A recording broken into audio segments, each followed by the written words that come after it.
or they try to.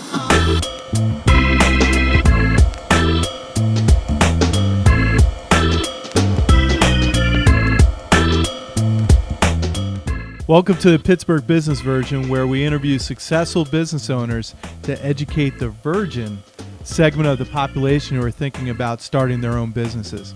I'm your host, Brad Hilbert, president of Three Rivers Wealth Management Group. Welcome back to Three Rivers Wealth Management Group's production of the Pittsburgh Business Virgin. We're here with Jason Capps, owner and chef of Sera Urban Trattoria, catering and event venue. Hey, Jason, one of the things that as I've gotten to know you that I've always been extremely impressed by is just everybody knows you. I mean, it doesn't matter who we're. Yeah, is that positive? It could be a good thing or a bad thing. Two-way street. But it doesn't matter where we are, or it doesn't matter sort of who we're, talking about.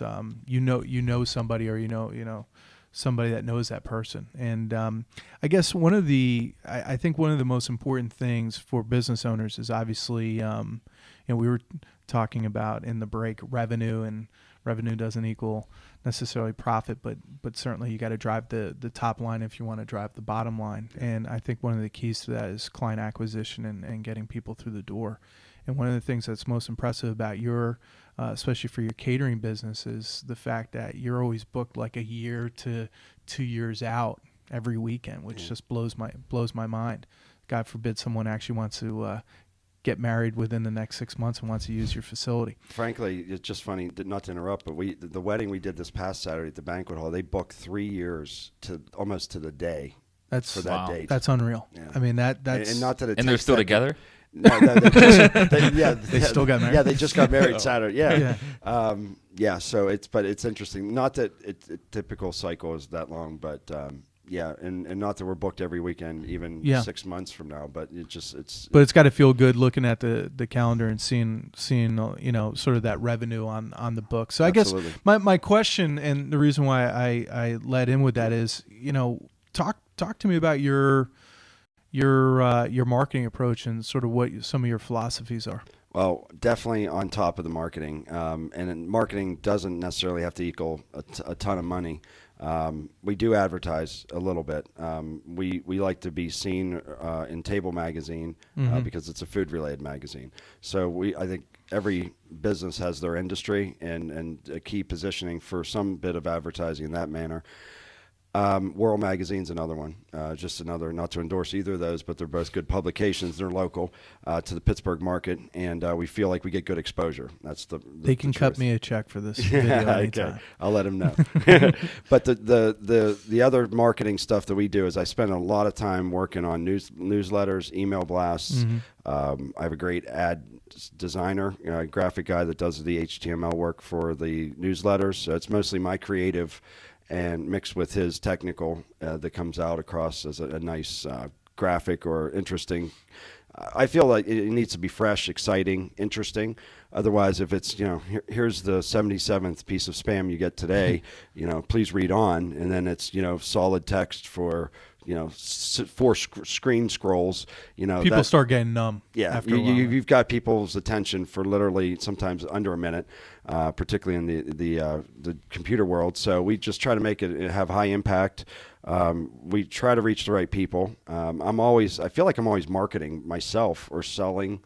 Not selling, but just being available or out there on the scene. At conventions, events. The business I do is events, so it's easy to be around 300 people on a given day because I could have been around 2,000 people on Saturday if I'd have been at every single event we did, and that's great exposure. So not often do other businesses have that same luxury.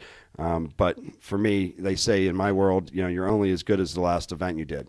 Yeah. Similar to maybe an actor, you're only as good as the last movie you did. And as you mentioned, there's no second or third takes. That's it. When it comes to weddings and some of these other events. Yeah, we're all over it. The Facebook thing, the social media, marketing. It's about broadcasting the word, a word about something interesting. Again, if you have to, if you're going to get on the air and say, milk is down 7 cents a gallon, that's not revolutionary, exciting news for anybody.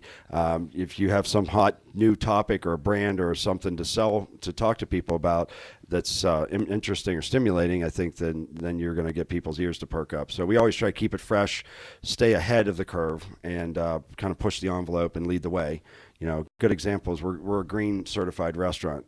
We're the first green caterer in the state of Pennsylvania, the first green venue in the state of Pennsylvania, the 5th in the country, and we're also the first green certified restaurant in Pittsburgh. So that's a great tool to segue or open a conversation with. Differentiates yourself from Exactly. everybody else. Very important. And if I'm hearing you correctly, then our listeners should get onto your website, BellaSeraPittsburgh.com, and check out your newsletter for interesting, up-to-date new info. So. Absolutely. We're sending them out literally, a couple times a month. We're trying not to bombard people. But again, if they have recipes or exciting tips about summertime entertaining, some upcoming events. We hosted Anthony Bourdain came to town last night, the chef from the Travel Channel. His agent called us, asked us to help him sell some tickets. We helped him move some tickets, so my staff got to meet him and took some pictures and so on last night. So all that stuff is relative to exactly what we're talking about. Those opportunities would not have presented themselves. Somebody from New York City would not have known about us had we not positioned ourselves on the front edge of the social media and on websites and email blasts and so on. So, and if you could quickly tell us a little bit, I know you do cooking classes as well. Give us a we're doing. I think the next one I'm doing is next Tuesday at the Market District in Robinson. It's a grilling and swilling class, kind of a outtake from the other class we did before with the same title. Those are another way. I kind of realized at some point several years ago that having aligning yourself as a professional in your industry is a very important tool to have under your belt. If you're a go-to person, writing a little 200-word essay in a column in a local neighborhood magazine, those kind of things position you as an expert in your field, where other people feel they feel like they're getting good information if they call you and ask you about something. And if you say, often people say, how do I make your Italian tomato salad at home? I tell them. You know why? Because if they need to make it for 8 people at home, that's great. I taught them how. They need to make it for 180 for their kids' graduation party. They're not going. They're coming back to me. They have the recipe stored on file, but they're still not going to go through the hassle and make it. They're going to pay me because I was, kind enough, I guess, to give up the recipe or so. So those types of little things tend to go a long way. And I feel like doing the cooking classes is another way of just kind of aligning myself. But it's very important to me not to be condescending or expect people to know everything about food. The food world these days isn't a stuffy. It's a fun thing. It's a light thing. It's a trade. Enjoy. Enjoy it. Have fun. And that's why part of the fun is getting to the table. Yeah, exactly. Make so sure you have to people feel burn that way. things so every once in a while, cut your finger, over salt, season something before you know a little bit about where you're going. And I That teach. sounds like my cooking last night. Sounds good, Jason. Well, Jason's definitely the expert on his area and the experts on financial business. You can learn more about ThreeRiversWealthManagement.com. I want to thank you again, Jason, for coming out. You can check out the entire interview at PittsburghBusinessVirgin.com. And like I said, make sure you go onto Jason's website at BellaSeraPittsburgh.com, where you can get more info about his newsletter and upcoming events. Thanks, my pleasure. Thanks, Ed.